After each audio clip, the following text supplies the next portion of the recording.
guys! Welcome back for another video. So for today's video, i-share ko sa inyo yung renovation na ginawa ko sa stock room ng mga bata.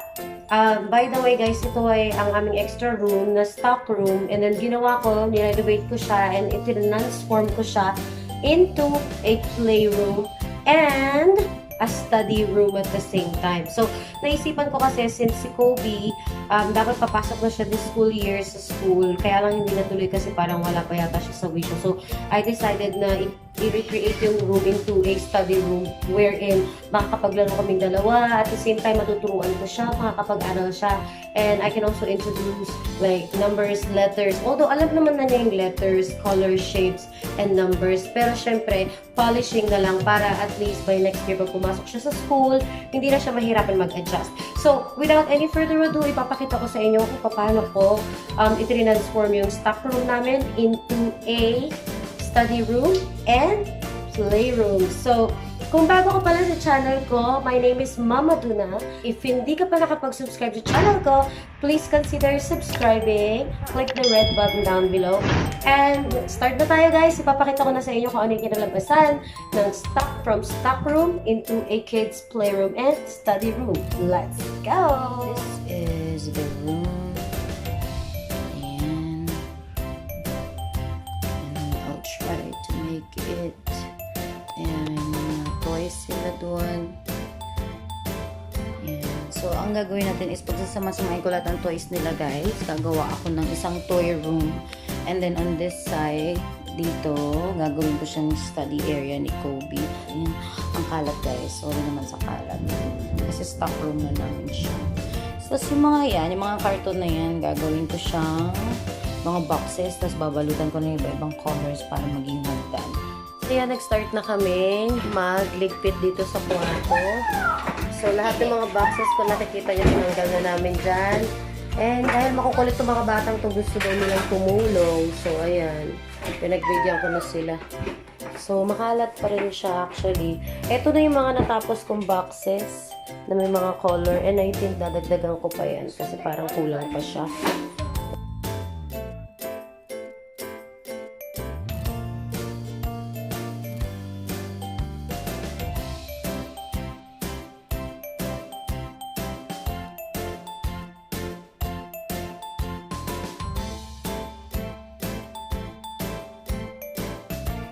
So, hi guys! This is day 3 ng pag-aayos ko dun dito sa room ni Kobe and Ashton. So far, ito pa lang yung natapos ko. And then, right now, gagawa naman ako ng different shapes. Square, rectangle, triangle, ganyan. Tapos, itidikit ko siya dun sa taas. Paligid. Yan. Samahan niyo ako guys!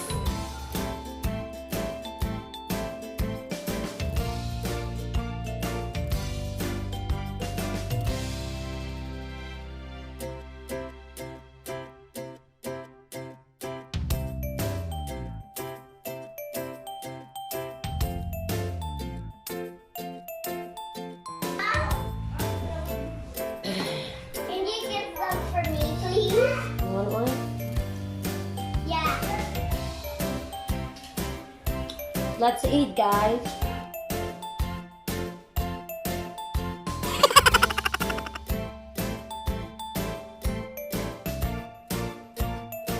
Is it okay? Yeah. Good. Good, good. I'm just brushing my hair, but I got this one.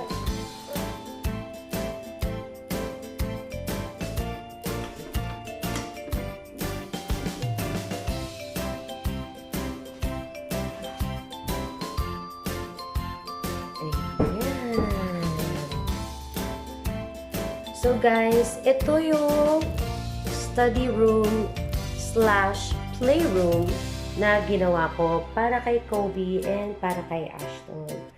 So, start tayo guys sa study area. So, ito yung kabuuan. Ayan.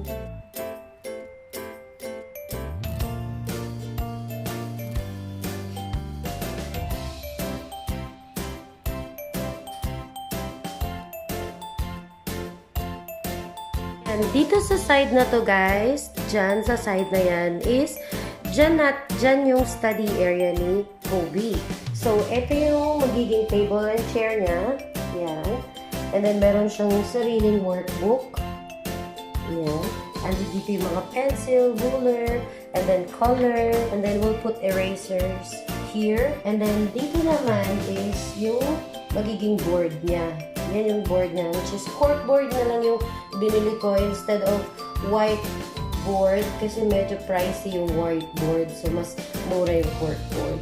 So, ayan. Meron akong binili na mga ganito para every time na may mga lesson kami, ipipin ko na lang dito sa corkboard yung mga ilalagay kong drawings, so kaya mga letters. And then, dito naman yung mga charts sa gilid. Ayan. So, may chart ng numbers, may chart ng mothers and babies. Ayan. Like hen and chicks, cat and kittens, bear and cub, mga ganyan. And then, on the other side, meron tayong alphabet. Ayan. And then, meron din tayong height meter.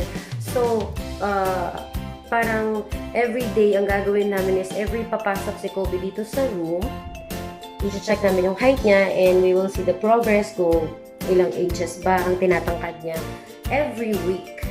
Ayan. So, dito naman sa baba, as you can see, meron kaming schedule. Ayan. First na itatakle namin is shapes and then numbers and then mag-break time kami ng 1 hour, then nursery songs, refreshment, ganyan before kami mag-coloring until we end our class for that specific day. Itong cupboard na to is hindi na namin siya ginagamit guys sa baba. So, ang ginawa ko is nirecycle ko siya. Tinakpan ko dito ng pink. Nilagyan ko ng parang mga ayan, mga bakot-bakot kami para may kunyaring design. And then, dito sa ilalim niya, ginawa ko siyang stock. Pinagstockan ko siya ng mga papers, mga coloring book, like alphabet. Meron siya dito mga flashcards, yung mga other stuff na kakailanganin namin sa mga lesson namin. Diyan ko nilagay sa baba. And then, on top of the cupboard, bumili ako ng abacus para kay Kobe para sa math niya, counting niya, and everything. And dito rin, meron akong isang container para din sa mga kakailanganin pa rin namin, like numbers, na mga adhesive, and then mga scotch tape, mga ibang gamit na ginamit ko, mga pins na kailangan ko sa corkboard. And then, may mga popsicle stick kami for counting. Ayan. So, andyan din yung mga scissor. Ayan. So, all in all, eto yung kinalabasan ng kanyang study room. And then, dito naman sa taas, guys, since wala akong chart na mga shape, kasi alphabet and numbers lang meron, ano na lang ako, gumawa na lang ako ng cutouts ng mga shapes. Yan, kung nakikita nyo sa taas, yung mga shapes dyan. And on the other side, ginawan ko siya ng Let's Learn. Kasi ito yung part kung saan siya mag-i-study, which is the study corner of the room.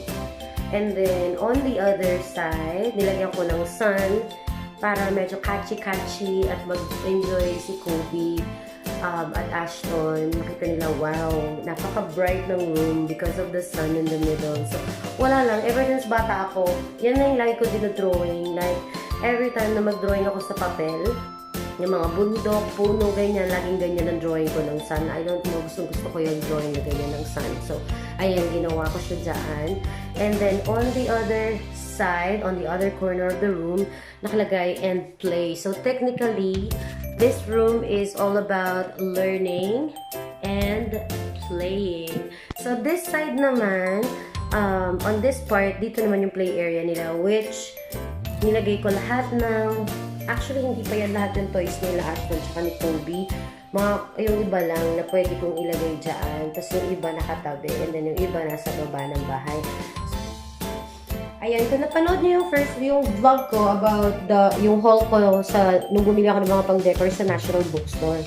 Yun, nabanggit ko doon na marami kaming boxes dito sa stock room. And yung mga boxes na yan, yung mga karton, we got that from groceries. And then, ang ginawa ko is binalutan ko siya ng mga crepe paper para sa iba-ibang colors, ganyan, para to add color dito sa room. And then, pinatungan ko siya ng mga toys, and then itinabi ko dyan yung car ni Kobe. And then, dito sa space na yan, dyan maglalaro sila Kobe. Bali, lalagyan ko pa yan ng carpet. Alam niyo guys, yung mga parang puzzle na malambot na may mga letters. Dyan maglalagay ako dito, maglalatag ako. Ayan. Nakakatuwa guys kasi alam mo yun, parang enjoy na enjoy ka na gawin para sa anak mo yung mga ganitong bagay. And ito talaga yung mga trip na trip kong gawin talaga sa buhay ko. Yung mag-decor, mag-styling, keme, tapos mag-lettering, yan, mag-design, gumawa ng mga crafts na kagaya nito. Yan talaga yung mga gusto kong gawin. So, sobrang happy ako na I was able to pull it off. And tomorrow, mag-start na kami ni Kobe sa aming mga lesson. And I'm so excited na magkaroon kami ng mga bonding moment dito sa room na ito. And I'll try to vlog some of the days na magkakaroon kami ng mga lesson dito sa kwartos.